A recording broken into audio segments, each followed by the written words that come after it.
Yield to Mr. Ratcliffe. Thank the gentleman for yielding. Ambassador Hale, Ms. Cooper, thank you both for being here. In his opening, Ranking Member Nunes referenced President Trump's general skepticism of providing aid and the amount of foreign aid being provided to foreign countries. Would you agree with that characterization, Ambassador Hale? We've often heard at the State Department that the President of the United States wants to make sure that foreign assistance is reviewed scrupulously to make sure that it's truly in U.S. national interests and that we evaluate it continuously so that it meets certain criteria that the President's established. And since his election, is it fair to say that President Trump has looked to overhaul how foreign aid is distributed?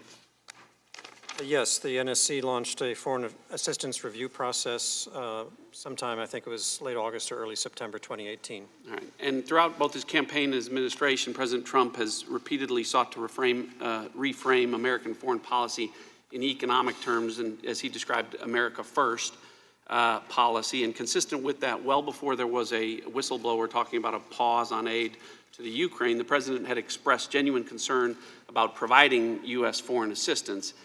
To that point, is it fair to say that the President has wanted to ensure that American taxpayer money was being effectively and efficiently spent outside of the United States? Yes, that is the broad intent of the Foreign Assistance Review, among other goals. And has the President expressed that he expects our allies to give their fair share of foreign aid, as evidenced by a point that he raised during the July 25th phone call with President Zelensky to that effect? The principle of greater burden sharing by allies and other like-minded states is an important element of the Foreign Assistance Review. Is it fair to say that in the Trump administration, U.S.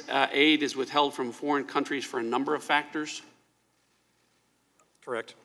And you've testified in your prior testimony that it is normal to have delays on aid. I may have said it that way, but it is certainly an occurrence. It does occur. In the past year, Ukraine was not the only country to have aid withheld from it. Is that correct? Correct. In the past year, was aid withheld from Pakistan? Yes, sir. Why was aid withheld from Pakistan? Excuse me. Because of unhappiness over the policies and behavior of the Pakistani government toward certain proxy groups that were involved in conflicts with the United States. And in the past year, was aid also withheld from Honduras? Aid was withheld from the three states in northern Central America, yes. In the past year, was aid withheld from Lebanon? Yes, sir.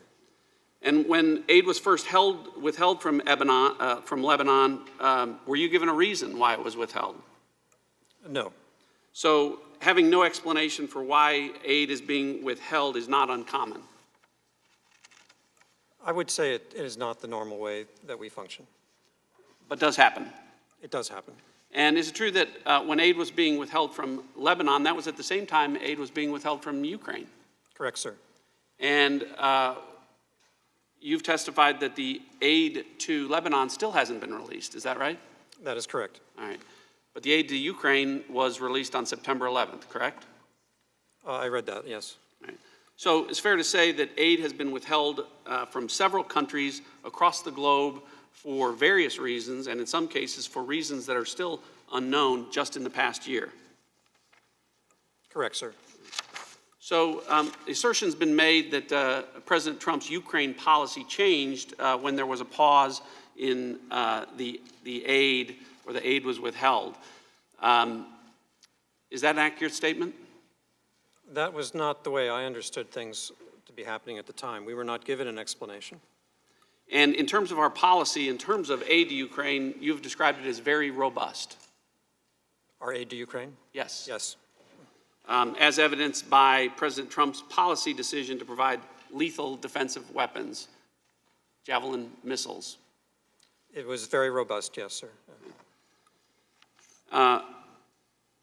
And that was a decision that President Trump made that the prior administration, President Obama, had not done.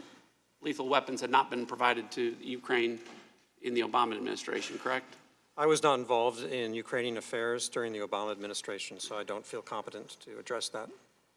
And when aid to Ukraine was put on pause, I believe you've testified that there may have been concern by Secretary Kent and by Ambassador Taylor that it was contributing to a potentially negative effect on U.S.-Ukraine relations. Do you agree with that? Well, the State Department position was to advocate for the continuation of that assistance as an important element, in fact, a key element of our strategy to support Russia, support the Ukraine against Russia. My time's expired. I yield back.